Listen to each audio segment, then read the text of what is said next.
Hi everyone! Welcome back to another episode of Learning Mandarin with Angel. So for today, we're going to learn about basic medical terms of illness in Mandarin. Then ituturo ko din sa inyo guys kung paano sasabihin sa doktor or dun sa mga leader nyo once na gusto nyong mag-leave. So later ko siyang sasabihin sa inyo after ko masabi yung mga medical terms.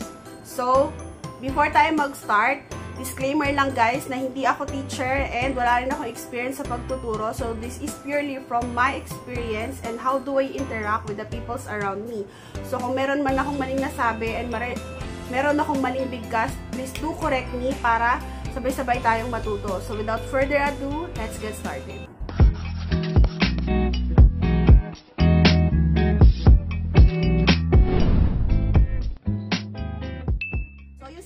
In Mandarin guys is to tong. So yung tong means head and then yung tong means ache or pain. So kapag pinagsama mo siya, it's headache. And then kapag ka naman meron tayong lagnat or fever, so ang sasabihin natin ay fasaw. And then kapag ka naman meron tayong sipon, so merong dalawang term na ginagamit guys in Taiwan. So the first one is yung Liu PT. So, yun yung ginagamit. And then, the second one naman is yung Liu Pi Sui. So, ang pagkakaiba ng dalawang yung guys is, yung Liu PT, ano na siya, yung sipon mo is, na siya, malagkit and may laman na siya. And then, yung Liu Pi Sui naman is, yung sipon mo is, kakastart lang niya. And then, yung lumalabas sa ilong mo is, water pa siya. So, yung word na Liu is, ibig sabihin nun is flowing. And then, yung Pi means yung inyong ilong. So, Pizi. And then yung sway, so yun yung lumalabas dun sa ilong mo, yung water-like substance, I think so. Yun ba yung tamang term doon? So, ayun guys. So, pwede nyo gamitin yung dalawang yun, any of them, to describe na meron kayong runny nose. So, ang ginagamit ko kapag nagpapacheck up ako and meron ako sipon, katulad ngayon, so, ang sinasabi ko, para maintindihan agad nung doktor, ang sinasabi ko is Liu PT. So, mas madali siya kaysa dun sa Liu Pi Sui. Kasi, hindi na naman bago yung sipon ko nun. So, yun yung pagkakaiba guys ng Liu PT at saka ng Liu Pi Sui. And then, kapag ka naman masakit yung lalamunan nyo, so, kapag ka masakit yung lalamunan nyo, ang sasabihin nyo ay holong tong. So, yung holong is itong inyong lalamunan. And then, yung tong, from the word pain or ache. So, kapag pinagdikit nyo siya, it means parang sore throat or something like that. And then, kapag ka naman pagka naman holong tong ang sinasabi nyo, so ang kasunod na itatanong niyan sa inyo ng doktor is, meron ba kayong ubo? So, ang ubo guys in Mandarin is keso. Ibig sabihin nun, meron kang ubo or cough. And then kapag ka naman gusto nyo sabihin na masakit yung ngipin nyo, ang sasabihin nyo is ya chi tong. So, ya chi means yung inyong teeth. And then, yung tong na word is from ache or pain. So, kapag pinagdikit mo ulit siya, it's toothache. So, naka-past tense na siya, kaya toothache. And then, kapag ka naman masakit yung inyong tiyan, so, dadagdag lang natin yung tong ulit dun sa word kapag we're describing masakit.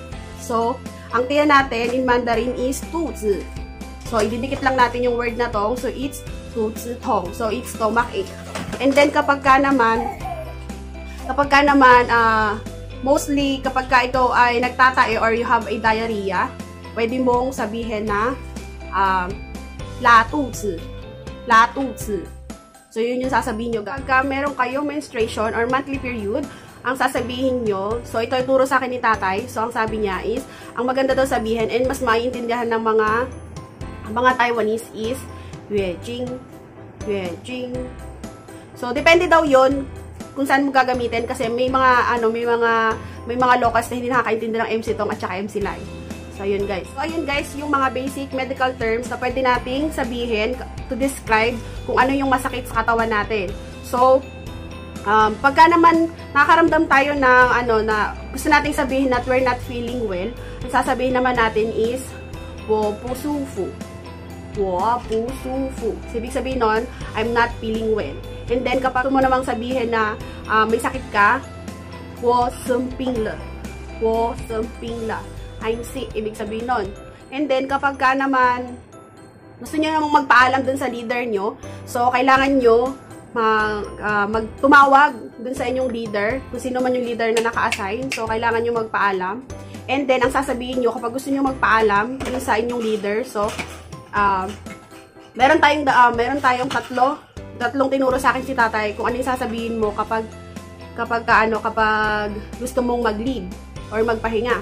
So, the first one is yung ating sick leave. So, sick leave in Mandarin, guys, is qing ping cha. Qing ping cha. So, yun. Ibig sabihin nun, sick leave ka. And then, the second one naman is yung ating qing si cha. Qing si cha. So, yun is more on siya on emergency leave or personal leave. So, yun yung meron kang gusto asikasuhin or something like that. So, yun yung gagamitin mo.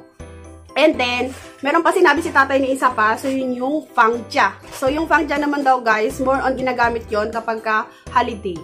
Yung mga holiday, yun yung fangja. And then, kapag ka naman, mostly, guys, ng pag-uusapan natin is more on the chimpingcha.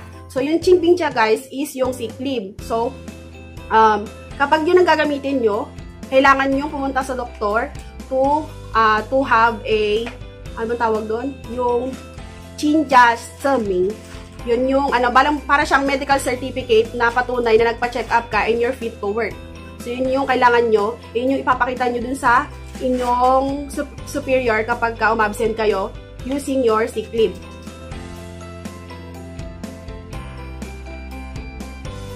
Tatanong sa'yo ng doktor is, una, nisa mo la. Doon, sasabihin mo kung ano yung mga masasakit sa'yo. Masakit sa katawan mo. So, ano yung mga nararamdaman mo.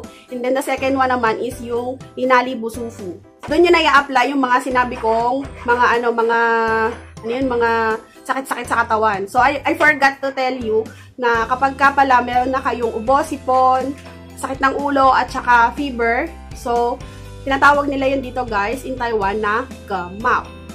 Gemao. So, yun.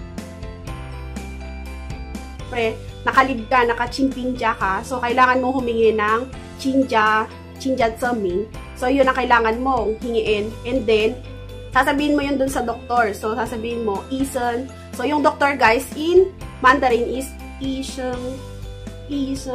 So, ang sasabihin nyo, guys, is Isen Wayao Jinja Seming. So, yun. Alam na nila yun. And then, kapag humingi kayo ng ganun, may another fee ata na babayaran. Siguro mga 50 NT yun, guys.